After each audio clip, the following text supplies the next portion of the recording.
അവന്റെയും പുത്രന്റെയും പരിശുദ്ധാത്മാവിന്റെയും നാമത്തിൽ ആമേൻ. ആർക്കും സ്നേഹവന്ദനം. അമ്മേ പരിശുദ്ധ അമ്മേ, അമ്മേ പരിശുദ്ധമേ, ദൈവമാതാവേ, അന്ന് അങ്ങ് കൃപാസനത്തിൽ പ്രത്യക്ഷപ്പെട്ട് വരാൻ പോകുന്ന മഹാദുരന്തത്തിൽ നിന്ന് രക്ഷപ്പെടാനും എല്ലാവർക്കും വേണ്ടി പ്രാർത്ഥിക്കുവാനും ആവശ്യപ്പെട്ടിട്ട് 20 വർഷം കഴിഞ്ഞ ഈ വേളയിൽ കൃപാസനത്തിലൂടെ ഞങ്ങൾക്കും ഈ ദേശത്തിനും അങ്ങ് മധ്യസ്ഥം തേടി തന്ന എല്ലാ അനുഗ്രഹങ്ങൾക്കും കൃപകൾക്കും ഞങ്ങളിപ്പോൾ ഹൃദയം നിറഞ്ഞ നന്ദി പറയുന്നു. അമ്മേ പരിശുദ്ധമേ, ജപമാല മാതാവേ, സകല കൃപാസനം പ്രാർത്ഥനകളോടും ചേർത്ത് ഞങ്ങളിപ്പോൾ പ്രാർത്ഥിക്കുന്ന ഈ കുടുംബത്തിന്റെ പ്രത്യേക നിയോഗം. മക്കളെ,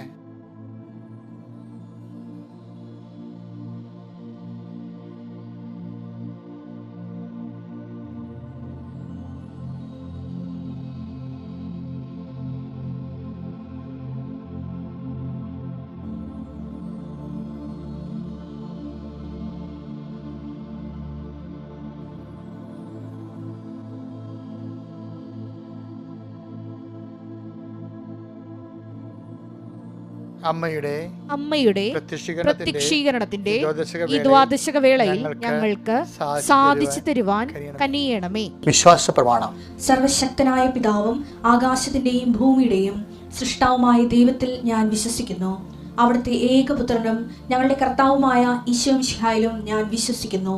ഈ പുത്രൻ പരിശുദ്ധാത്മാവിനാൽ ഗർഭസ്ഥനായി കന്യകാമറിയത്തിൽ നിന്ന് പിറന്ന് പൊന്തിയോസ് പീലാത്തോസിന്റെ കാലത്ത് പീഡകൾ സഹിച്ച് കുരിശിൽ തറയ്ക്കപ്പെട്ട് മരിച്ച് അടക്കപ്പെട്ട് പാതാളങ്ങളിൽ ഇറങ്ങി മരിച്ചവരുടെ ഇടയിൽ നിന്ന് 3-ാം നാൾ ഉയർത്ത് സ്വർഗത്തിലേക്ക് എഴുന്നള്ളി സർവശക്തിയുള്ള പിതാവായ ദൈവത്തിന്റെ വലതുഭാഗത്തിരിക്കുന്നു.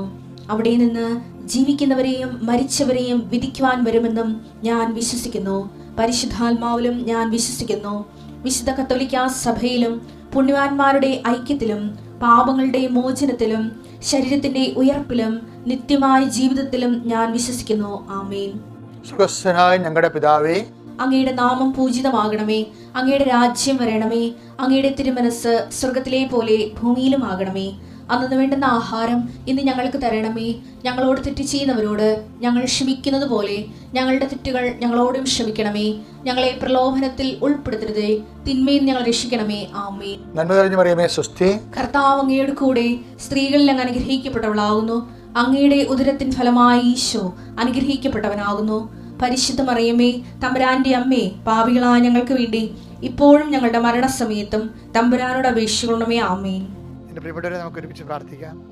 കർത്താവ് നിന്റെ ഉന്നതമായ നാമത്തിന് സ്വസ്ഥം ചെയ്യുന്ന നിന്റെ തിരുവാർന്ന വലതുകരം മക്കളുടെ ശിരസിൽ വെക്കണേ പ്രാർത്ഥിക്കുന്ന കർത്താവ് നിന്റെ സന്ധിബന്ധങ്ങളിലും അങ്ങയുടെ മക്കളുടെ സന്ധിബന്ധങ്ങളിൽ കർത്താവിൻ്റെ രക്തം നിറയട്ടെ. മാംസപേശികളിൽ കർത്താവിൻ്റെ രക്തം നിറയട്ടെ. രക്തഞരമ്പുകളിൽ കർത്താവിൻ്റെ രക്തം നിറയട്ടെ. ഉച്ചമുതൽ ഉള്ളംകാല് വരെ എല്ലാ കോശങ്ങളിലും പേശികളിലും അസ്ഥികളിലും അസ്ഥിക്കുടകളിലും കർത്താവിൻ്റെ രക്തം നിറയട്ടെ. വാതരോഗങ്ങൾ, ക്ഷീണിതമായ ശരീരങ്ങൾ, മനപ്രയാസം നിറഞ്ഞ ജീവിതാവസ്ഥകൾ, കുടുംബ സാഹചര്യങ്ങൾ, പരസ്പരം വിരുദ്ധവും വഴക്കുമായിട്ട് നിൽക്കുന്ന, മിണ്ടാതെ അങ്ങോട്ടും ഇങ്ങോട്ടും ആംഗ്യം കാണിക്കുകയും മറ്റുള്ളവരോട് പറയുകയും വീട്ടിൽ ഒരാളോട് ഒരു വിഷയം പറയണമെങ്കിൽ വേറെ ഒരാളോട് പറഞ്ഞ് ധരിപ്പിക്കുകയും ചെയ്ത് മുഖമായ അന്തരീക്ഷം തളക്കെട്ട് നിൽക്കുന്ന വൈരാഗ്യത്തിൻ്റെയും പകയുടെയും വിദ്വേഷത്തിൻ്റെയും തമ്മിൽ സംസാരിക്കാത്ത അവസ്ഥകൾ കർത്താവെ, ഈ ഇരുട്ട് കൂമ്പാരത്തിലെ കർത്താവെ നിൻ്റെ വെളിച്ചം കടന്നില്ലെന്ന് പ്രാർത്ഥിക്കുന്ന ഈശോയെ, ഞാൻ ഏതെല്ലാം കുടുംബങ്ങളെന്ന് ഞാൻ ഉദ്ദേശിക്കുന്നത് ആ കുടുംബങ്ങളിലെല്ലാം ഈ ഇതേ അവസ്ഥയിലുള്ള എല്ലാ കുടുംബങ്ങളിലും ചെല്ലാം കർത്താവ്. കടകമ്പോളങ്ങളും ചെറിയ ചായക്കടകൾ ഉൾപ്പെടെ ചെറിയ മാടക്കട ഉൾപ്പെടെ നടത്തിയിട്ട് കർത്താവ് ജീവിക്കുന്നുണ്ട് ഈശോയെ. അതുപോലെ തന്നെ നൈറ്റ് കടകൾ നടത്തി ജീവിക്കുന്നുണ്ട് ഈശോയെ. അവർക്ക് കച്ചവടം ലഭിക്കാത്തതുണ്ട് ഈശോയെ. അതുപോലെ അമിതമായ രീതിയിൽ പലതരത്തിലുള്ള ഭീഷണികൾക്ക് വിധേയമായി ജീവിക്കുന്നുണ്ട് ഈശോയെ. പലരുടെയും ഭീഷണികൾ കാരണം പലരെ അടിമകളായി ജീവിക്കുന്നുണ്ട് ഈശോയെ. ഇങ്ങനെ ഈ നാട്ടിൽ നിന്ന് പോയാൽ മതി, ഈ സ്ഥലത്ത് നിന്ന് പോയാൽ മതി, ഈ കച്ചവടം നിർത്തിയാൽ മതി എന്നൊക്കെ ചിന്തിച്ചുകൊണ്ട് എങ്ങനെ ജീവിക്കും എന്നറിയാതെ സ്വകാര്യ സങ്കടങ്ങളിൽ വിഷമിക്കുന്നുണ്ട് ഈശോയെ.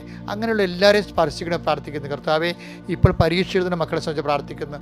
പരീക്ഷ എഴുതുന്ന മക്കളെ കർത്താവെ, അതുപോലെ തന്നെ ബോർഡ് പരീക്ഷ എഴുതുന്ന മക്കളെ, SLC പരീക്ഷ മക്കളെ നൈപുണ്യ പരീക്ഷകൾ, മത്സര പരീക്ഷകൾ, യോഗ്യതാ പരീക്ഷകൾ, ഇങ്ങനെ എല്ലാ പരീക്ഷകളും എഴുതുന്ന വ്യത്യസ്തമായ കുഞ്ഞ്. Lord infuse spirit of power, infuse spirit of wisdom, what you may study able റോംപ റീപ്രൊജ് exam qualify with A grade in the name of Jesus Christ പ്രേ.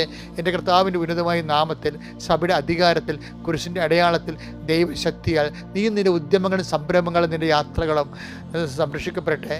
കർത്താവ്, കൂട്ടുകാരിൽ നിന്നും കൂടെ ജോലി ചെയ്യുന്നവരിൽ നിന്നും ചതിപ്രയോഗം കിട്ടിയവർ, കർത്താവ് പലതരത്തിലും പെട്ടുപോയവർ, കുരുങ്ങിപ്പോയവർ, കുരുക്കിലായിപ്പോയവർ, മറ്റുള്ളവരുടെ കക്ഷത്ത് പോയി തല വീണ് പോയിട്ട് കർത്താവ് രക്ഷപ്പെടാൻ പറ്റാത്ത രീതിയിൽ പലതരത്തിലുള്ള ബിസിനസ്സുകളിലും കേസുകളിലും പല തട്ടിപ്പുകളും പെട്ട് കുരുങ്ങിയിരിക്കുന്നവർ എല്ലാവരെയും കർത്താവ് ഈ നിമിഷം അമ്മേ കൃപാസന ആൾക്കാരെ ജീവനോടെ പ്രത്യക്ഷപ്പെട്ട അമ്മയുടെ പ്രത്യക്ഷങ്ങൾ സാക്ഷികളായി മാറാൻ നിങ്ങളെ കുരുക്കുന്ന വ്യക്തികൾ, കുരുങ്ങുന്ന വിഷയങ്ങൾ, എല്ലാ തരത്തിൽ വേദനിക്കുന്ന സാഹചര്യങ്ങളെ യേശുക്രിസ്തുവിനകത്ത് മാറിപ്പോയിട്ട് കൽപ്പിക്കുന്ന പ്രിയപ്പെട്ടവരെ, നമ്മുടെ കൃപാസനത്തിലൊരു അച്ഛനൊരു സാക്ഷ്യം പറഞ്ഞായിരുന്നു ഈ ദിവസങ്ങളിൽ. അച്ഛൻ്റെ പേര് മാത്യു എന്നാണ്, മാത്യു ഏലന്താനം. ഇടയ്ക്ക് ഞാനത് ചൊവ്വാഴ്ചത്തെ ധ്യാനത്തിൽ സൂചിപ്പിച്ചായിരുന്നു. അച്ഛൻ ഉടമ്പടി എടുത്തതാണ്. പക്ഷെ ഉടമ്പടി വെച്ചാൽ ഇതുപോലെ പെർഫെക്റ്റായിട്ട് ഉടമ്പടി എടുത്തിട്ട് അത് ഒരു സാക്ഷ്യം ഞാൻ കേട്ടിട്ടില്ല. അത്രയ്ക്ക് പെർഫെക്റ്റാണ് അച്ഛൻ്റെ ഉടമ്പടി. അവരച്ഛന്മാരിൽ നിന്ന് ഉടമ്പടി എടുക്കുന്നതിൽ ഏറ്റവും ടോപ്പ് സാക്ഷ്യമാണ് ഇതെന്ന് തോന്നുന്നത്. വെച്ച് കഴിഞ്ഞാൽ അദ്ദേഹത്തിൻ്റെ പ്രേക്ഷിത പ്രവർത്തനമുണ്ട്, ഉടമ്പടി വിഹിതമായ പ്രേക്ഷിത പ്രവർത്തനങ്ങൾ, അതുപോലെ സാക്ഷ്യ ജീവിതമുണ്ട്. പക്ഷേ അദ്ദേഹം ഉണ്ടല്ലോ, അദ്ദേഹത്തിന് ഈ ഹീമോഗ്ലോബിൻ്റെ പ്രോബ്ലം ആയിരുന്നു. അപ്പോൾ ഹീമോഗ്ലോബിൻ 6.3 വന്നതിൽ പിന്നെ കൂടുന്നില്ല. ബോൺ മാരോ ചെയ്യാൻ പറഞ്ഞു. പിന്നെ നിരീക്ഷണത്തിലായി 5-6 ദിവസം ആശുപത്രി കിടന്നു, മാറ്റമൊന്നുമില്ല. അപ്പോൾ വേറെ ഒരു ട്രീറ്റ്മെൻറ്റിലേക്ക് പോകുകയായിരുന്നു. അപ്പോൾ ആണ് അദ്ദേഹം ഉടമ്പടി എടുത്തത്. പക്ഷേ ഉടമ്പടി എടുത്ത അന്ന് മുതൽ ഹീമോഗ്ലോബിൻ കൂടാൻ തുടങ്ങി. കർത്താവ് സഹായിക്കാൻ തുടങ്ങി അച്ഛനെ. അച്ഛൻ്റെ സാക്ഷ്യങ്ങൾ കേൾക്കണം, അത് അച്ഛൻ്റെ വ്യക്തിപരമായ അനുഭവമാണ്. പക്ഷേ അച്ഛൻ നല്ല അറിവുള്ള ആളായത് കാരണം കൃത്യമായിട്ട് കാര്യങ്ങൾ പറയുന്നുണ്ട്.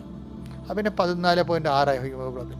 പക്ഷേ അച്ഛൻ്റെ ഒരു സാക്ഷ്യത്തിൽ എനിക്ക് ഇഷ്ടപ്പെട്ടതെന്നാണ് അറിയാമോ, അതായത് ഈ അച്ഛൻ ഉപവിപ്രവർത്തനങ്ങളെ വേണ്ടി നമ്മൾ നോമ്പ് കാലാകുമ്പോൾ ഒത്തിരി ഉപവിപ്രവർത്തനമൊക്കെ വരികയല്ലേ.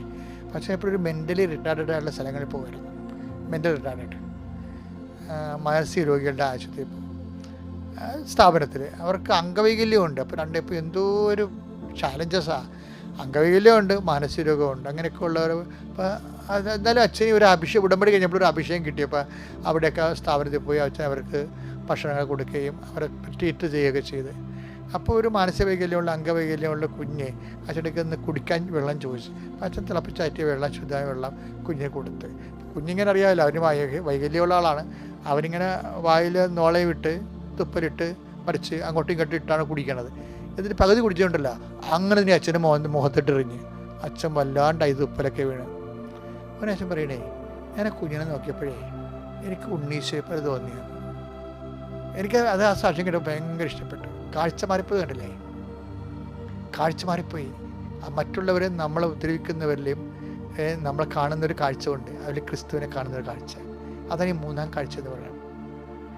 അതെന്ത് പറയാൻ കാര്യം എന്നറിയാവുക, ഈശോ നമ്മൾ നേരത്തെ കഴിഞ്ഞ ദിവസങ്ങളിൽ കണ്ടൊരു ഭാഷയുണ്ടല്ല, ഈശോ മർക്കോസിൻ്റെ 8:26 അന്ധനെ ബെത്സയിദയിൽ വെച്ച് സാക്ഷ്യം കൊടുത്തിട്ട്, കാഴ്ച കൊടുത്തിട്ട് അവനോട് പറഞ്ഞില്ലേ, ഗ്രാമത്തിൽ പ്രവേശിക്കുക പോലും ചെയ്യരുതെന്ന്. അങ്ങനെ അവനെ പറഞ്ഞു വിടും. അപ്പോൾ അവന് ആദ്യത്തെ കാഴ്ച എന്താണെന്നറിയാവോ, ഈ 8:21 വായിച്ച്, അവന്റെ കണ്ണുകളിൽ തുപ്പിയ ശേഷം അവന്റെ മേൽ കൈകൾ വെച്ചുകൊണ്ട് ചോദിച്ചു, നീ എന്തെങ്കിലും കാണുന്നുണ്ടോ? നോക്കിയിട്ട് അവൻ പറഞ്ഞു, ഞാൻ മനുഷ്യരെ കാണുന്നുണ്ട്. അതാ 1-ാം കാഴ്ച എന്ന് പറയുന്നത്. എന്താണ് അവന്റെ 1-ാം കാഴ്ച? മനുഷ്യ ഇപ്പം ഈ അവരുടെ പാരമ്പര്യ ചികിത്സ പോലെ എന്ത് പരിപാടിയാണ്, ഇങ്ങനെയുള്ള കാര്യങ്ങളൊക്കെ നാട്ടിലൊക്കെ ഉണ്ടാകും. കുറച്ച് ശരിയാകും, കുറച്ച് ശരിയാകത്തില്ല. അങ്ങനെയുള്ള കൺസെപ്റ്റാണ് ബൈബിൾ നൽകുന്നത്. ടൈലറിൻ്റെയൊക്കെ വിശ്വവിഖ്യാതമായ ഇൻ്റർപ്രിട്ടേഷനൊക്കെ ആ രീതിയിലാണ് പോണത്. എന്ന് വെച്ച് കഴിഞ്ഞാൽ കുറച്ച് മിഡിൽ ഈസ്റ്റിൽ ഇതുപോലെയൊക്കെ കുറേ ട്രീറ്റ്മെൻറ്റൊക്കെ ഉണ്ടായിരുന്നു ജനങ്ങളുടെ ഇടയിൽ. നമ്മൾ വീട്ടു ചികിത്സ എന്നൊക്കെ പറഞ്ഞില്ല, നാട്ടുമരുന്ന് എന്നൊക്കെ പറഞ്ഞിട്ട്. അതുപോലെ തന്നെ അതിലൊന്ന് ഇപ്പം നമ്മളും ചെയ്യും തുപ്പൽ. പണ്ടൊക്കെ ഈ കൺകുരുവൊക്കെ വന്നിരിക്കുന്ന ആൾക്കാരല്ലേ, എൻ്റെ ചിലപ്പോൾ ഞാൻ ചെയ്തിട്ടുണ്ട്. ആൻറ്റിയുടെ ചിറ്റമ്മ ഇപ്പോൾ കണ്ണൊക്കെ വരുമ്പോൾ ചൂട് കാലത്ത് കൺകുരു ഇങ്ങനെ വരാതെ നിൽക്കും. ഉടനെ ചിറ്റമ്മ ആൻറ്റിമാർ, അപ്പൻ്റെ പെങ്ങന്മാർ പറയും, ഇടാ നാക്കിൻ്റെ അടിയും തുപ്പൽ തൊട്ട് വെക്കാൻ പറയും. അപ്പോൾ നമ്മളത് വെക്കും. അതുകൊണ്ടാണ് അസുഖപ്പെട്ടത് അറിയാൻ പാടില്ല. ഇത് പൊടിക്കൈകൾ ഇതുപോലത്തെ ഉണ്ട്. കർത്താവ് അവന് വേണ്ടി എന്തെങ്കിലും ചെയ്തു എന്നുള്ളത് അവനൊക്കെ അറിയത്തില്ല. അവൻ ദൈവശക്തി അറിയുന്ന മുമ്പ് ഇങ്ങനെയുള്ള അവൻ്റെ കാര്യത്തിൽ ഇൻവോൾവ് ആണെന്നുള്ളത് അവനെ ബോധ്യപ്പെടുത്തുക ഒരു പ്രക്രിയയുടെ ഭാഗമായിട്ടാണ് തോന്നുന്നത്. കർത്താവ് ഇങ്ങനെയൊക്കെ അങ്ങനെ ചെയ്യുമ്പോൾ അവൻ പറയും ഇപ്പം കാണാം, പക്ഷേ മനുഷ്യരെ കാണുന്നുണ്ട്, ഞാൻ മരങ്ങളെപ്പോലെയാണ് ഇരിക്കുന്നത്, നടക്കണമായിട്ട് കാണുന്നു. അതാണ് അവൻ്റെ ഒരു ഫസ്റ്റ് കാഴ്ച. സെക്കൻഡ് കാഴ്ച എന്താണ്? സെക്കൻഡ് കാഴ്ച കർത്താവ് മീഡിയംസ് ഒന്നും ഉപയോഗിക്കാതെ ഡയറക്റ്റ് കൈവച്ച് പ്രാർത്ഥിക്കും. 28-25 മർക്കോസ്. വീണ്ടും യേശു അവന്റെ കണ്ണുകളിൽ കൈകൾ വെച്ചു. യേശു വീണ്ടും അവന്റെ കണ്ണുകളിൽ കൈകൾ വെച്ചു. അവൻ സൂക്ഷിച്ചു നോക്കി. അപ്പോൾ അവൻ സൂക്ഷിച്ചു നോക്കി, കാഴ്ച തിരിച്ചു കിട്ടുകയും ഫുൾ ആൻഡ് ഫുൾ ആയിട്ട് അവനെ കണ്ടു, കാഴ്ച തിരിച്ചു കിട്ടി. കാഴ്ച തിരിച്ചു കിട്ടി കഴിഞ്ഞപ്പോൾ അവനോട് ഈശോ അവനോട് പറഞ്ഞു, ഇനി പഴയ ജീവിതത്തിലേക്ക് തിരിച്ചു പോകരുത്, പഴയ ജീവിതത്തിൽ തിരിച്ചു പോകരുത്. എന്താ കാര്യം? പുതിയ പുതിയ കാഴ്ചകൾ കാണാനിരിക്കുന്നു. കാര്യം പണ്ട് അവൻ മനുഷ്യരെ കണ്ടു, അത് മരങ്ങളെപ്പോലിരിക്കുന്നു, ഒന്നാം കാഴ്ച. രണ്ടാം കാഴ്ച മനുഷ്യരെ കണ്ടു, മനുഷ്യരെപ്പോലെ ഇരിക്കുന്നു. മൂന്നാം കാഴ്ച ഉണ്ട്, എന്താണ്? മനുഷ്യരെ കണ്ടു, നമ്മൾ വെറുക്കുന്നവരെ കണ്ടു, നമ്മൾ പീഡിപ്പിക്കുന്നവരെ കണ്ടു, അവർ ക്രിസ്തുവിനെ പോലെ ഇരിക്കുന്നു. അതാണ് മൂന്നാം കാഴ്ച. ഇങ്ങനെ കാഴ്ചകളിലേക്ക് അപ്പോസ്തലന്മാർ തിരിച്ചു വരാൻ കാണാം. അപ്പോസ്തലന്മാരും ക്രിസ്തുവിനെക്കുറിച്ചുള്ള കാഴ്ചകൾ ഇങ്ങനെ തെളിഞ്ഞ് വരികയാണ്. അതുകൊണ്ടാണ് ഇത്രയും കാഴ്ച കഴിയുമ്പോൾ ഈ യോഹന്നാൻ 8:26 27 കർത്താവ് ചോദിക്കും, Who do you say that I am? ഞാൻ ആരാണെന്നാണ് നിങ്ങൾ പറയുന്നത്? അപ്പോൾ പത്രോസ് മൊത്തം കാഴ്ചയോടെ പറഞ്ഞു, you are Christ, the son of the living God. നീ ഈ ഭൂമിയിലേക്ക് ലോകത്തിലേക്ക് വരായിരുന്ന മിശിഹയാണ്, ദൈവത്തിൻ്റെ ജീവിക്കുന്ന ദൈവത്തിൻ്റെ പുത്രൻ. അതാണ് സമ്പൂർണ്ണ കാഴ്ച. ക്രിസ്തുവിനെ ദൈവപുത്രനായിട്ട് കാണണം. അത് എല്ലാവരിലും കാണാൻ കഴിഞ്ഞാൽ നമ്മൾ full and full complete healing ആയി. Thank U.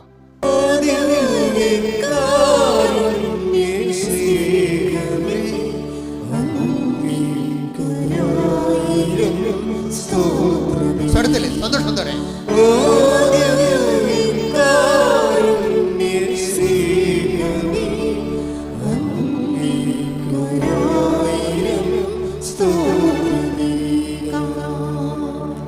റോമ 8:35 ക്രിസ്തുവിന്റെ സ്നേഹത്തിൽ നിന്ന് ആര് നമ്മെ വേർപെടുത്തും? ക്ലേശമോ ദുരിതമോ പീഡനമോ പട്ടിണിയോ നഗ്നതയോ ആപത്തോ വാളോ. എന്തെന്നാൽ മരണത്തിനോ ജീവനോ ദൂതന്മാർക്കോ അധികാരങ്ങൾക്കോ ഇക്കാലത്തുള്ളവയ്ക്കോ വരാനിരിക്കുന്നവയ്ക്കോ ശക്തികൾക്കോ ഉയരത്തിനോ ആഴത്തിനോ മറ്റേതെങ്കിലും സൃഷ്ടിക്കോ നമ്മുടെ കർത്താവായ യേശുക്രിസ്തുവിലൂടെയുള്ള ദൈവസ്നേഹത്തിൽ നിന്ന് നമ്മെ വേർപെടുത്താൻ കഴിയുകയില്ല എന്ന് എനിക്ക് ഉറപ്പുണ്ട്. എൻ്റെ പ്രോബ്ലം പൗലോസപ്പത്തിന് ഉറപ്പുണ്ട്, ജോസഫത്തിന് ഉറപ്പുണ്ട്, നിങ്ങൾക്ക് ഉറപ്പുണ്ടെന്നാണ് ബൈബിൾ ചോദിക്കുന്നത്. ഒരു വചനം നമ്മളോട് പറയുമ്പോൾ, നമ്മൾ വായിക്കുമ്പോൾ നമ്മൾ പറയുന്ന മറ്റ് വചനങ്ങളുണ്ട്. വചനം വായിക്കുമ്പോൾ ശ്രദ്ധിക്കേണ്ട ഇതാണ്, എന്താണ്? ഒരു വചനം നമ്മൾ വായിക്കുമ്പോൾ നമ്മളോട് പറയുന്ന വേറെ വചനമുണ്ട്. അതെന്താണ്? അതിന് വായിച്ച 8:38 റോമ സ്തുതിയുടെ ഹല്ലേലൂയ. എന്തെന്നാൽ മരണത്തിനോ ജീവനോ ദൂതന്മാർക്കോ അധികാരങ്ങൾക്കോ ഇക്കാലത്തുള്ളവയ്ക്കോ വരാനിരിക്കുന്നവയ്ക്കോ ശക്തികൾക്കോ ഉയരത്തിനോ ആഴത്തിനോ മറ്റേതെങ്കിലും സൃഷ്ടിക്കോ നമ്മുടെ കർത്താവായ യേശുക്രിസ്തുവിലൂടെയുള്ള ദൈവസ്നേഹത്തിൽ നിന്ന് നമ്മെ വേർപെടുത്താൻ കഴിയുകയില്ല എന്ന് എനിക്ക് ഉറപ്പുണ്ട്. അപ്പം മറ്റേതെങ്കിലും സൃഷ്ടികൾക്കൊന്നും സംഭവമില്ല. അപ്പം നിങ്ങൾ ഇപ്പം ഒരു മനുഷ്യന്മാരുടെ റിലേഷനില്ലേ, ലവ് അഫെയർ ഉള്ള ആൾക്കാരുണ്ട്, അതൊരു സൃഷ്ടിയാണല്ലോ. ലവ് അഫെയർ ഉള്ള ആൾക്കാരുണ്ടാവും, അതൊരു സൃഷ്ടിയാണ്. ഈ സൃഷ്ടികൾക്ക് അങ്ങനെ ഒരു അഫെയറിലിരിക്കുന്ന ആൾക്കാർക്ക് അത് ശരിക്കും പറഞ്ഞാൽ ഒരു പരീക്ഷണ ഘട്ടത്തിലാണ്. എന്താ കാര്യം? ഈ അഫെയർ വന്നു കഴിഞ്ഞാൽ തലക്ക് ഭ്രാന്ത് പിടിക്കില്ല. ഭ്രാന്ത് പിടിക്കുന്ന ആൾക്കാർക്ക് ആ ഭ്രാന്തിൻ്റെ ഇടയ്ക്ക് ദൈവത്തെ നഷ്ടപ്പെട്ടിരിക്കും. Very simple. അതുകൊണ്ടാണ് മറ്റേതെങ്കിലും സൃഷ്ടികൾക്കോ എന്ന് പ്രത്യേകം എഴുതി വെച്ചിരിക്കണം എൻ്റെ അടുത്ത്. മറ്റേതെങ്കിലും സൃഷ്ടികൾക്കോ വേർപെടുത്താൻ കഴിയുകയില്ലെന്ന് എനിക്ക് ഉറപ്പുണ്ടെന്ന്. ആർക്ക്? പൗലോസിന് മാത്രം ഉറപ്പുണ്ടായാൽ പോരാ, നമുക്കെല്ലാവർക്കും ഉറപ്പുണ്ടാകണം. എന്താണ്? ഒരു സൃഷ്ടികൾക്കും കർത്താവിൻ്റെ സ്നേഹത്തിൽ നിന്ന് എന്നെ പിന്തിരിക്കാൻ കഴിയത്തില്ലെന്ന്. കൈയടിക്കട്ടെ ശ്രുതികളെ.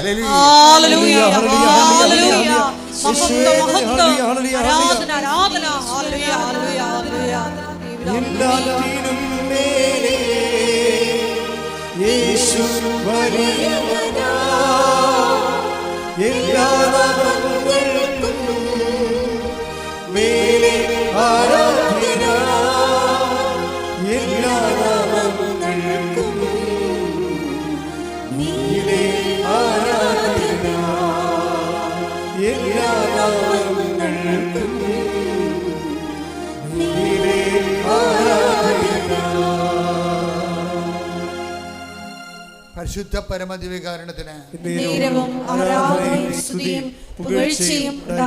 ഞാൻ കർത്താവുമായിട്ട് റിലേഷനിലാണ് എന്ന് പറയുന്ന ഈ ലേഡി സാക്ഷ്യം അവസാനിപ്പിക്കുന്നത് എന്തറിയാവോ? ഞാൻ വെച്ച നിയോഗത്തെക്കുറിച്ച് കർത്താവിനോട് വീണ്ടും സംസാരിച്ചിട്ടില്ലെന്നാണ്. മനുഷ്യന്മാരിങ്ങനെ ഉടമ്പടി വളർന്ന് വരികയാണ്. പുതിയ ആധ്യാത്മിക പുതിയ കാലം. ഇന്നലെ അലക്സൻ ഒരു സാക്ഷ്യം അനലൈസ് ചെയ്ത് പരസ്യം പറഞ്ഞു, ഉടമ്പടി പുതിയ കാലത്തിൻ്റെ പുതിയ പ്രാർത്ഥനയാണെന്ന്. അത് കറക്റ്റാണ്. ഉടമ്പടി ഒരു കാലഘട്ടത്തെ കുറിക്കുകയാണ്, ഇപ്പോൾ പുതിയ കാലത്തിന്. ഇവരെന്താ പറയണത് വെച്ചാൽ, ഞാൻ ഉടമ്പടി ചെയ്തതിന് ശേഷം പിന്നീട് ഒരിക്കലും എൻ്റെ നിയോഗവുമായി കർത്താവിൻ്റെ അടുത്ത് ഡിസ്കസ് ചെയ്തിട്ടില്ലെന്നാണ്.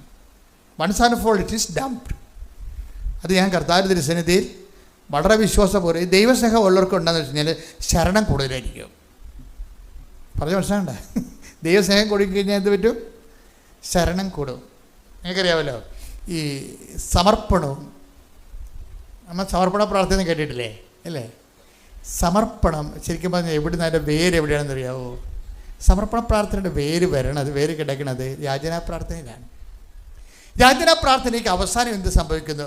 എവല്യൂഷൻ ഓഫ് ദി ഈ സപ്ലിക്കേഷൻ പ്രെയർ അല്ലെങ്കിൽ ആ പ്രെയറിന് ഒരു യാചനാ പ്രാർത്ഥനയുടെ പരിണാമം എന്താണത്?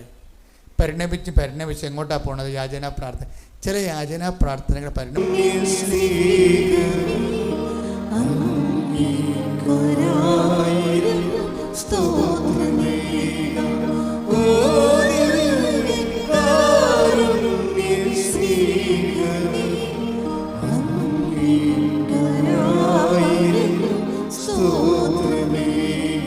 പരിശുദ്ധ പരമദിവ്യകാരുണ്യത്തിന് മർക്കോസ് 14:35-36 തിരുവചനങ്ങൾ. മർക്കോസ് 14:35-36 തിരുവചനങ്ങൾ. അവൻ അല്പദൂരം മുന്നോട്ട് ചെന്ന് നിലത്തു വീണ് സാധ്യമെങ്കിൽ ആ മണിക്കൂർ തന്നെ കടന്നു പോകട്ടെ എന്ന് പ്രാർത്ഥിച്ചു. അവൻ പറഞ്ഞു, ആബാ പിതാവേ, എല്ലാം അങ്ങേക്ക് സാധ്യമാണ്. ഈ പാനപാത്രം എന്നിൽ നിന്ന് മാറ്റിത്തരണമേ. ഒരു യാചനാ പ്രാർത്ഥന അതിൻ്റെ എല്ലാവിധ ഉദ്വിഗ്നതയോടും കൂടി എരിവോടും കൂടി തുടങ്ങുകയാണ്. എന്താണ്?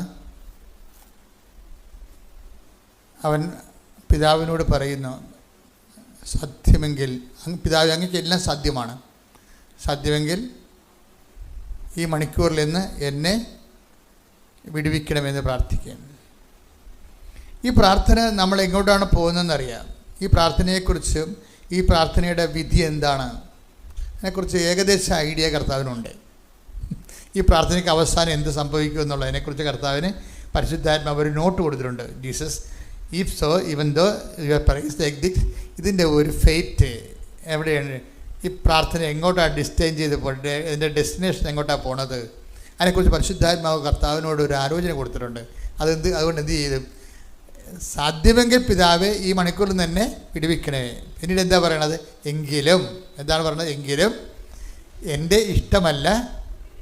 അത് ഈ പ്രാർത്ഥനയുടെ എല്ലാ പ്രാർത്ഥനയുടെ കൂടെ ചേർത്ത് വെക്കേണ്ട സംഭവമാണത്. എല്ലാ യാചന പ്രാർത്ഥനയുടെ കൂടെ ഇത് ചേർത്ത് വെക്കണം. ഇത് ചേർത്ത് വെക്കാതെ നിങ്ങൾ ഉപ്പിടാതെ കറി വെച്ചിട്ട് കാര്യമുണ്ട്. മരിച്ച ദൂരക്കളെ ആൾക്കാർ ഉപ്പെന്ന് പറഞ്ഞത്, പ്രാർത്ഥനയുടെ ഉപ്പെന്ന് പറഞ്ഞത് എന്താണ്? അതാ കർത്താവ് ഉപ്പിടണത്. അവസാനം എന്താ ഇടണത്? അതിന്റെ രുചി എന്ന് പറഞ്ഞാൽ എന്താണ്? എങ്കിലും. ഇനി വായിച്ചത് എന്നാൽ എന്റെ ഹിതമല്ല അങ്ങയുടെ ഹിതം മാത്രം. ഇതാണ് പ്രാർത്ഥനയുടെ ഉപ്പെന്ന് പറയുന്നത്. ഇതിടാതെ നമ്മൾ പ്രാർത്ഥന വെക്കരുത്, കർത്താവിന്റെ ദിവസത്തിന് വെക്കരുത്. നിങ്ങൾക്ക് എന്തിനും പ്രാർത്ഥിക്കാം, പക്ഷെ ഉപ്പിട്ടേക്കണം. എന്താണ്? എങ്കിലും എന്റെ ഇഷ്ടമല്ല അങ്ങയുടെ ഇഷ്ടം നിറവേറട്ടെ. കർത്താവിന് ഉപ്പിട്ട് പ്രാർത്ഥിക്കാനുള്ള കാരണം, ഈ രുചി പകരാനുള്ള കാരണം എല്ലാത്തിൻ്റെയും കൂടെ കർത്താവ് പറഞ്ഞിട്ടുണ്ട്. എന്താ കാരണം എന്ന് വെച്ച് കഴിഞ്ഞാൽ, ഇതിൻ്റെ ഈ പ്രാർത്ഥനയുടെ വിധിയെക്കുറിച്ച് കർത്താവിന് ഏറെക്കുറെ ഒരു ഐഡിയ, പരിശുദ്ധാത്മാവ് ഒരു ആലോചന കൊടുത്തിട്ടുണ്ട്. എന്താണ്? ഈ പ്രാർത്ഥന മിക്കവാറും കേൾക്കാനുള്ള ഈ പാനപാത്രം എടുത്തു പറഞ്ഞതല്ലേ പ്രാർത്ഥിക്കണത്. അപ്പോൾ പരിശുദ്ധാത്മാവ് കർത്താവിൻ്റെ കൂടെ ഉണ്ടല്ലോ. പരിശുദ്ധ പറഞ്ഞ് പറയാൻ നിൻ്റെ ഈ മനുഷ്യാവസ്ഥയിൽ ഇത് പറയാതിരിക്കാൻ പറ്റത്തില്ല. ഇത് പറയണ എന്താണെന്ന് വെച്ച് കഴിഞ്ഞാൽ, ദൈവത്തിൻ്റെ തിരുമനസ്സിൽ നീ കീഴ്പ്പെടുന്നു എന്നുള്ള ദൈവത്തെ ധരിപ്പിക്കാൻ വേണ്ടിയാണ് നിന്നെക്കൊണ്ട് യാചനാ പ്രാർത്ഥന നടത്തിക്കുന്നത്. പറഞ്ഞ മനസ്സിലായില്ലേ? അത് ഇതിൻ്റെ കുറച്ച് ബുദ്ധി ഉപയോഗിക്കേണ്ടി വരും. എന്ന് വെച്ച് കഴിഞ്ഞാൽ, ആദ്യമേ ഇത് നടക്കാത്തൊരു കാര്യമാണ്. എന്നിട്ട് പിന്നെ നടക്കാത്ത കാര്യം എന്തിനാണ് പ്രാർത്ഥിക്കാൻ പോണത്? നടക്കാത്ത കാര്യം പ്രാർത്ഥിക്കാൻ കാരണം ദൈവത്തിൻ്റെ കാര്യമാണ്. ഇതിനെതിരെ ഉത്തരവാദിത്തം നടക്കണമെന്നുണ്ടെങ്കിൽ അതിനോട് എനിക്ക് ഒരു ആത്മൈക്യം ഉണ്ടെന്ന് പറയാൻ വേണ്ടിയാണ്. അങ്ങയുടെ നാമം പൂജിതമാകണമേ, അങ്ങയുടെ രാജ്യം വരണമേ. ആ കണ്ടൻറ്റ് വയസ്സിൻ്റെ ചേർക്കുകയാണ് സംഭവം. ആ യാചന പ്രാർത്ഥന നടക്കത്തില്ല എന്നുള്ള കർത്താവിന് വൃത്തിയായിട്ട് അറിയാം. എന്താണ് ചോദിക്കാൻ പാലാത്തൊരു കാര്യം എന്താണ് ചോദിച്ചിരിക്കുന്നത്? കർത്താവ് എന്താ ചോദിച്ചിരിക്കണത്? 14:32 എന്താ പറയണത്? എന്താ ചോദിച്ചത്? കർത്താവ് എന്താ ചോദിച്ചത്? ശ്രദ്ധിക്കണേ മക്കളെ, വളരെ സീരിയസ് ആയിട്ടൊരു പഠനം പോവുകയാണ്. അവൻ അല്പദൂരം മുന്നോട്ട് ചെന്ന് അവൻ അല്പദൂരം മുന്നോട്ട് ചെന്ന് നിലത്തു വീണ് സാധ്യമെങ്കിൽ ആ മണിക്കൂർ തന്നെ കടന്നു പോകട്ടെ എന്ന് പ്രാർത്ഥിച്ചു. അപ്പൊ ഈ മണിക്കൂർ തന്നെ കടന്നു പോകട്ടെ എന്ന് പ്രാർത്ഥിച്ചു അല്ലേ? ഈ പ്രാർത്ഥന പ്രാർത്ഥിക്കുമ്പോൾ തന്നെ അറിയാം ഈ പ്രാർത്ഥന നടക്കത്തില്ലെന്ന്. രണ്ട് കാര്യം കൊണ്ട് അറിയാം. എന്തൊക്കെയാണ് അറിയണത്? ഈ പ്രാർത്ഥന നടക്കത്തില്ലെന്ന്. എന്നിട്ട് ഈശോ പ്രാർത്ഥിക്കുകയാണ്. നടക്കാത്ത ഒരു കാര്യമാണ്, എങ്കിലും അത് പ്രാർത്ഥനയാക്കി വെച്ചേക്കാണ്. ഇതിൻ്റെ അകത്ത് വരുന്ന രണ്ട് കണ്ടന്റ് ഉണ്ട്. എന്താണെന്ന് വെച്ചാൽ, ഒന്ന്, നടക്കത്തില്ലെന്ന് അറിഞ്ഞിട്ട് വീണ്ടും പ്രാർത്ഥിക്കുകയാണ്. എന്താ പിന്നെ എന്തിനാണ് വീണ്ടും പ്രാർത്ഥിക്കണത്? നടക്കത്തില്ലെന്ന് അറിയണത് എന്തുകൊണ്ടാണ്? പരിശുദ്ധാത്മാവ് കൂടെ ഉള്ളതുകൊണ്ട് പരിശുദ്ധം അറിയിക്കുകയാണ്. പിന്നെ എന്താണ്? ഈ മണിക്കൂറിന് വേണ്ടിയാണല്ലോ ഞാൻ ഇതിലേക്ക് വന്നതെന്ന് ഈശോ തന്നെ പറയുന്നുണ്ട്. അപ്പം തന്നെ ഈ പ്രാർത്ഥന പൊട്ടത്തില്ലേ? ഹല്ലേലൂയ ഹല്ലേലൂയ ഹല്ലേലൂയ ഹല്ലേലൂയ. യേശുവേ നന്ദി. ഹല്ലേലൂയ ഹല്ലേലൂയ ഹല്ലേലൂയ. യേശുവേ ആരാധന ആരാധന ആരാധന. യേശുവേ നന്ദി. മഹത്വം മഹത്വം മഹത്വം മഹത്വം മഹത്വം. ഹല്ലേലൂയ ഹല്ലേലൂയ ഹല്ലേലൂയ ഹല്ലേലൂയ ഹല്ലേലൂയ.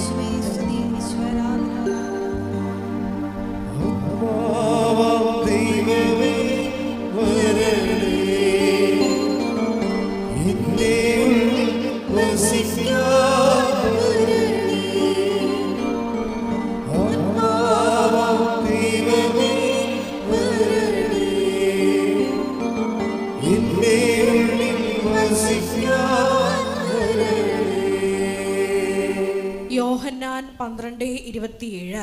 യോഹന്നാൻ 12:27. ഇപ്പോൾ എന്റെ ആത്മാവ് അസ്വസ്ഥമായിരിക്കുന്നു. ഞാൻ എന്തു പറയേണ്ടു? പിതാവേ, ഈ മണിക്കൂറിൽ നിന്ന് എന്നെ രക്ഷിക്കണമേ. അല്ല, ഇതിനു വേണ്ടിയാണല്ലോ ഈ മണിക്കൂറിലേക്ക് ഞാൻ വന്നത്. അപ്പൊ ഇതിന്റെ റിസൾട്ട് ഓൾറെഡി ഔട്ടായതാണ്. ഈ പരീക്ഷ എഴുതണ മുമ്പ് തന്നെ റിസൾട്ട് തോറ്റെന്നും പറഞ്ഞ് ഔട്ടായതാണ്. പിന്നെ ഈ പരീക്ഷ എഴുതേണ്ട വല്ല കാര്യമുണ്ട്? പരീക്ഷ എഴുതണ മുമ്പ് തന്നെ റിസൾട്ട് വന്ന് തോറ്റെന്നും പറഞ്ഞു. എന്നിട്ട് പിന്നെയും പരീക്ഷ എഴുതുകയാണ്. എൻ്റെ ഉദ്ദേശം എന്താ? എന്ത് ഡിഫിക്കൽട്ട് സിറ്റുവേഷൻ ആണെങ്കിലും ഞാൻ നിൻ്റെ തിരുമനസ്സ് നിറവേറ്റാൻ വേണ്ടി എന്നെ തന്നെ സമർപ്പിക്കുന്നു. സമ്പത്ത് എനിക്കറിയാം, ഇതിന് എന്തുമാത്രം ബുദ്ധിമുട്ടുകളുണ്ടെന്നറിയാം.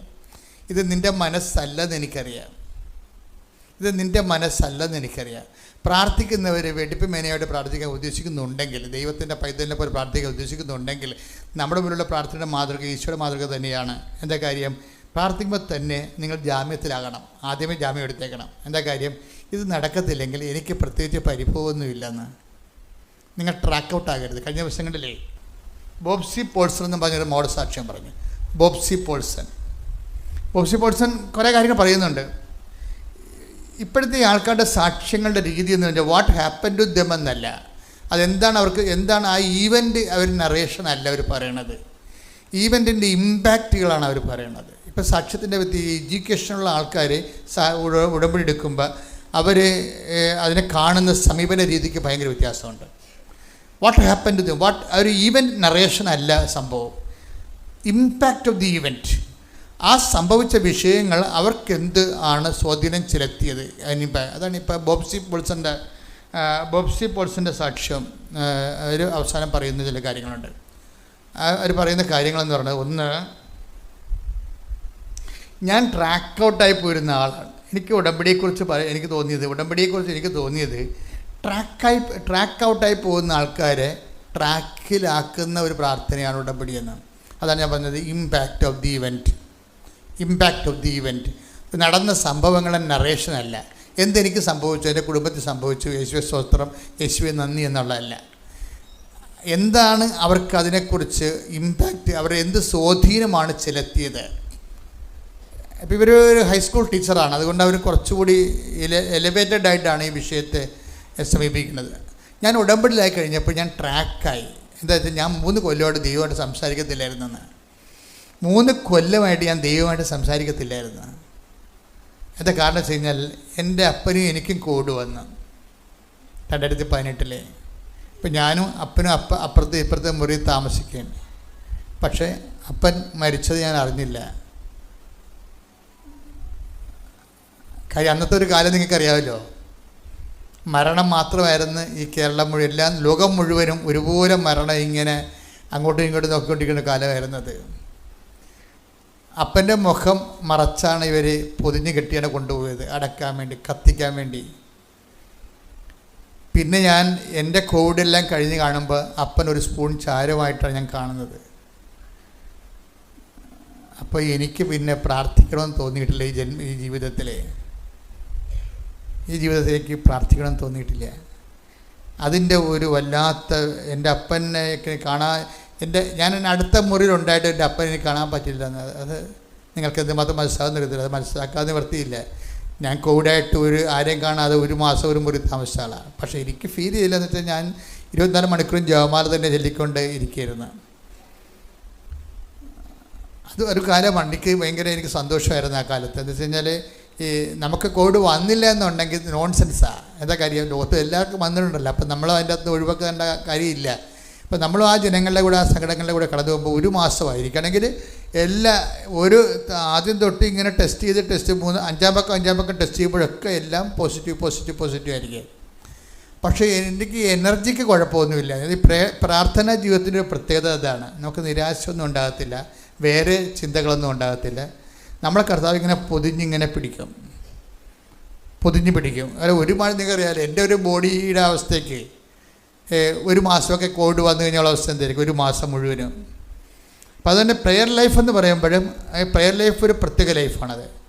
ദൈവമായിട്ട് നമ്മുടെ ഈ അനുദിന ജീവിത വിഷയങ്ങളും ദൈവവുമായിട്ട് മാത്രം, അതിൻ്റെ പേരിൽ ദൈവത്തിൻ്റെ അടുത്ത് വരികയും പ്രാർത്ഥിക്കുകയും ചെയ്യുന്ന, അങ്ങനെ ആധ്യാത്മിക അത് കൊണ്ടുപോകാൻ പറ്റത്തില്ല. കുറേ കാലത്തേക്ക് കൊണ്ടുപോകാൻ പറ്റത്തില്ല. കുറച്ച് കാലത്തൊക്കെ ഓക്കെയാണ്, അത് കഴിയുമ്പോൾ കൊണ്ടുപോകാൻ പറ്റത്തില്ല.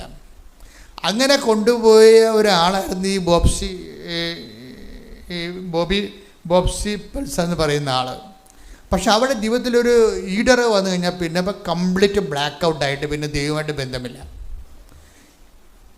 ഇങ്ങനെ ബന്ധം നഷ്ടപ്പെട്ടു പോയ ആളിന് പിന്നെ അവർ റിലേഷനിലേക്ക് ദൈവമായിട്ടൊരു ബന്ധത്തിലേക്ക് വരണമെന്ന് ഭർത്താവിന് കിഡ്നി ഡിസീസ് വന്നു. ഭർത്താവിന് കിഡ്നി ഡിസീസ് വന്നപ്പോൾ അപ്പനാ പോയി. ഇനിയിപ്പോൾ ഭർത്താവിനുണ്ട് കിഡ്നി ഡിസീസ് വന്നപ്പോൾ അവർക്ക് ഭയങ്കരമായ ഒരു സങ്കടമായി. അപ്പോൾ അവർ വീണ്ടും ദൈവത്തിലേക്ക് തിരിച്ചു വരാൻ ആഗ്രഹിച്ച്, ദൈവത്തിലേക്ക് പ്രാർത്ഥനാ ജീവിതത്തിലേക്ക് തിരിച്ചു വന്ന് അങ്ങനെ ഉടമ്പടി എടുക്കും. പ്രാർത്ഥനയിലേക്ക് ഒരാൾ തിരിച്ചു വരുമ്പോൾ അയാൾ ഉടമ്പടിയിലോട്ടാണ് വരണമെന്നുണ്ടെങ്കിൽ അയാൾ രക്ഷപ്പെട്ട്. എന്താ കാര്യം, ഉടമ്പടിയിലേക്ക് വരികയെന്ന് വെച്ച് കഴിഞ്ഞാൽ എല്ലാ ചാനലും ഒരുമിച്ചാണ് കണക്റ്റഡ് ആകണത്. അല്ലാതെ നിൻ്റെ ഈ ലിപ് സർവീസ് മാത്രമല്ല, പ്രാർത്ഥനാ ജീവിതം മാത്രമല്ല. ഉടമ്പടിയിലോട്ട് വരുമ്പോൾ ദൈവത്തിൻ്റെ എല്ലാ ലിങ്കുകളും ഒരുമിച്ചാണ് ഓപ്പൺ ആകുന്നത്. പരസ്നേഹം, ആതുരസേവനം, പരസ്നേഹം, സുവിശേഷ കൈമാറ്റം, വിശ്വാസ കൈമാറ്റം, ഇടിച്ചു കുത്തിയാണ് ഉടമ്പടി വരണത്. ഇടിച്ചു കുത്തി ഉടമ്പടി വരണ കാരണം വെച്ചാൽ എല്ലാ മേഖലകളിലും കണക്റ്റഡ് ആവും. കണക്റ്റഡ് ഉടമ്പടി ഈ കാലം അതാണ് ഉടമ്പടിയുടെ കാലം എന്ന് പറയുന്നത്. ഉടമ്പടിയിട്ട് വരുമ്പോൾ ഏതെങ്കിലും ഒരു നൂല് ഒരു ത്രെഡല്ല കണക്ഷൻ ആകണത്, മറിച്ച് എല്ലാ വശത്തിലേക്കും യു ഗെറ്റ് കണക്റ്റഡ്. അതോടുകൂടി സമ്പൂർണ്ണമായിട്ട് ദൈവത്തിലേക്ക് വരികയും അതൊരു 1.5 വരവാണ് ശരിക്കും വരണത്. ഒരാഴ്ചക്കുള്ളിൽ തന്നെ ഒരു കൊല്ലത്തെ ഒരു 3 കൊല്ലം ദൈവമായിട്ട് ഗ്യാപ്പ് ഉണ്ടായിരുന്ന വ്യക്തി ഇനി ഒരു കാലത്ത് ദൈവമായിട്ട് ഇടപെടേണ്ടി വരത്തില്ല എന്ന് വിചാരിച്ചിരുന്ന ആൾ വെറും വിത്തിൻ 1 വീക്ക് ഉടമ്പടി വഴി ദൈവമായിട്ട് കംപ്ലീറ്റ് കണക്ഷനായി. അപ്പം നമ്മൾ ഈ ആൾക്കാർ ഇതൊക്കെ പറഞ്ഞ് അവരുടെ ജീവിതം വിലയിരുത്തിക്കൊണ്ട് സംസാരിക്കുമ്പോഴാണ് നമുക്ക് മനസ്സിലാകണത് സാധാരണ പ്രാർത്ഥനാ ജീവിതവും ഉടമ്പടി ജീവിതവും തമ്മിലുണ്ടാകുന്ന വ്യത്യാസം. അതായത് ഫുൾ കണക്ഷൻ പോയിരുന്ന ആളാണ് പെട്ടെന്ന് ഹോൾ കണക്ഷനായി. അപ്പോൾ ഉടനെ ഈ പ്രശ്നമൊക്കെ കഴിയുമ്പോൾ ഹസ്ബൻഡ് ഒരിക്കൽ പറയും, അപ്പം അങ്ങേർക്ക് വേറെ ഒരു പ്രശ്നം വന്ന് ഹസ്ബൻഡിന് ബ്ലോക്ക് വന്ന്, കിഡ്നിയുടെ ട്രബിളും ഉണ്ട്, ഹൃദയത്തിന് ബ്ലോക്കും ഉണ്ട്. ബ്ലോക്ക് ഉണ്ടെന്ന് പറയുമ്പോൾ ഇനിയിപ്പോൾ അത് ഓപ്പറേഷൻ ചെയ്യണം. അപ്പോൾ ഹസ്ബൻഡ് നല്ല ആരോഗ്യമുള്ള മനുഷ്യനാണ്. അപ്പോൾ അദ്ദേഹം പറഞ്ഞ് എനിക്കിത് കാണണം ഡോക്ടർ എന്ന് പറഞ്ഞ്, അല്ല നിങ്ങൾ ബ്ലോക്ക് ഉണ്ടെന്ന് പറഞ്ഞ് എന്നെ കൊണ്ട് വെട്ടിക്കിട്ട് കാര്യമില്ല. ആൾക്കാർക്ക് ഇപ്പോൾ എല്ലാ കാര്യങ്ങളൊക്കെ അറിയാവുന്ന കാരണം ആൾക്കാർ സെക്കൻഡ് ഒപ്പീനിയൻ തേർഡ് ഒപ്പീനിയൻ ഒന്നുമല്ല എടുക്കുന്നത്. എനിക്ക് ഈ വിഷയം നേരിട്ട് കാണണമെന്ന് പറഞ്ഞത്. കാര്യം ബ്ലോക്ക് ഉണ്ടെന്ന് പറഞ്ഞ് നിങ്ങളിപ്പോൾ വേറെയാണെന്ന് പറഞ്ഞ് കൊണ്ടുപോയി ചെത്തിക്കറി അവസാനം കിഡ്നി അടിച്ച് മാറ്റി ഏജൻസിക്ക് കൊടുത്ത് 10 ലക്ഷം മേടിക്കുന്ന ഡോക്ടർമാരൊക്കെ ഇല്ലേ? ഉണ്ട്, കേരളത്തിൽ തന്നെ ഉണ്ട്. ഡോക്ടർമാരെന്ന് പറയാൻ പറ്റത്തില്ല, ഹോസ്പിറ്റൽ അങ്ങനെ ഉള്ളതായിട്ട് ആരോപണങ്ങളുണ്ട്. തെറ്റോ ശരിയോ ഞാനത് വെരിഫൈ ചെയ്തിട്ടില്ല, പക്ഷേ ആരോപണങ്ങളുണ്ട്. പേടിയുണ്ട് ആൾക്കാർക്ക് ചില കാര്യങ്ങൾക്ക്, ചില ആശുപത്രിയിൽ പോകാൻ. അപ്പോൾ അതുകൊണ്ട് ഈ മനുഷ്യൻ ഇതൊക്കെ അറിയാവുന്ന കാരണം അത് കാരണം പറഞ്ഞു എനിക്ക് നേരിട്ട് കാണണമെന്ന്. പിന്നെ പുള്ളിയൊക്കെ സ്കാൻ ചെയ്ത് നേരിട്ട് കാണിച്ച ബ്ലോക്ക് എവിടെ ഇരിക്കുന്നത്. ഇപ്പോൾ ഒരു നല്ല ബ്ലോക്കുണ്ട്. അപ്പോഴേ ഇയാൾക്ക് നല്ല ഹെൽത്തി ഉള്ളതുകൊണ്ട് ബോബ്സൺ പറഞ്ഞ് ബോബ്സിയോട് പറഞ്ഞ് പെൽസൺ ബോബ്സിയോട് പറഞ്ഞ് ആരോഗ്യമുള്ളതുകൊണ്ട് ഞാൻ പ്രാർത്ഥിക്കുന്നത് ഓപ്പറേഷൻ കഴിഞ്ഞ് ഞാൻ ആരോഗ്യമായിട്ടിരിക്കാനാണ് പ്രാർത്ഥിക്കണമെന്ന് പറഞ്ഞു. ഓപ്പറേഷൻ കഴിഞ്ഞ് ഞാൻ ആരോഗ്യമായിട്ടിരിക്കാനാണ് ഞാൻ പ്രാർത്ഥിക്കണമെന്ന് പറഞ്ഞു എന്ന് ഇയാൾ പറഞ്ഞു. പക്ഷെ എടുത്ത വായിക്കുമ്പോൾ പറഞ്ഞാൽ ഇവരെന്താ പറയണത്, ഈ ബോബ്സി എന്താ പറഞ്ഞു വെച്ച് കഴിഞ്ഞാൽ അങ്ങനെയല്ല പ്രാർത്ഥിക്കേണ്ടത്. വേണ്ടി പ്രാർത്ഥിക്കുകയല്ല, നിങ്ങളങ്ങനെ ആരോഗ്യമായിട്ട് ഇരിക്കും. എന്താ കാര്യം, ഇത് റിലേറ്റ് ചെയ്തിരിക്കുന്ന ഉടമ്പടിയിലാണ്. അതാണ് വിഷയം. ഞാനും കർത്താവുമായിട്ട് ഉടമ്പടിയിലാണ്. അതുകൊണ്ട് ഉടമ്പടിയിലായിരിക്കത്തുള്ള കാലം ഇതിൻ്റെ കംപ്ലീറ്റ് സെക്യൂരിറ്റി ആരാണ്? ദൈവമാണ് സെക്യൂരിറ്റി. ആ ഒരു ബോധം നമുക്കുണ്ടാകണം. ഉടമ്പടി എടുത്തുകൊണ്ട് പോരുന്നതല്ല ഇപ്പോൾ, അത് മറിച്ച് ഉടമ്പടിയിലാകുമ്പോൾ ഉടമ്പടി ഓരോ അംശങ്ങളിൽ നിന്ന് ശ്രദ്ധിക്കുകയും നിങ്ങൾ ഉടമ്പടിയിലെ നിങ്ങളുടെ വിശദാംശങ്ങളെ ഇവിടെ കാണിക്കുന്നതിൻ്റെ, ഇവിടെ ഒരു ഉടമ്പടി എടുക്കാതെ നേരത്ത് നിങ്ങൾ കാണിക്കുന്നതിൻ്റെ സൂക്ഷ്മതയുടെ ഒരു 50% കൂടി സൂക്ഷ്മത വീട്ടിൽ ചെന്നിട്ട് ഉടമ്പടി ചെയ്യാൻ വേണ്ടി കാണിക്കണം. ശ്രദ്ധിക്കട്ടെ മക്കളെ. സാക്ഷ്യങ്ങളിലൂടെ സംസാരിക്കാൻ നന്ദി പറയുന്നു. വെളിപാടുകൾക്ക് നന്ദി പറയുന്നു. മഹത്വം ആരാധന. ഹല്ലേലൂയ ഹല്ലേലൂയ ഹല്ലേലൂയ.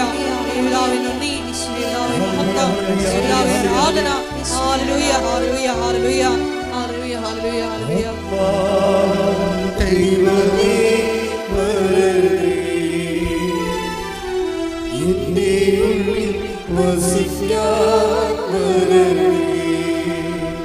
ദാഹിച്ചു നിന്നെ ഞാൻ സ്വർഗം തുറന്നിറങ്ങി വരദേ. ദാഹിച്ചു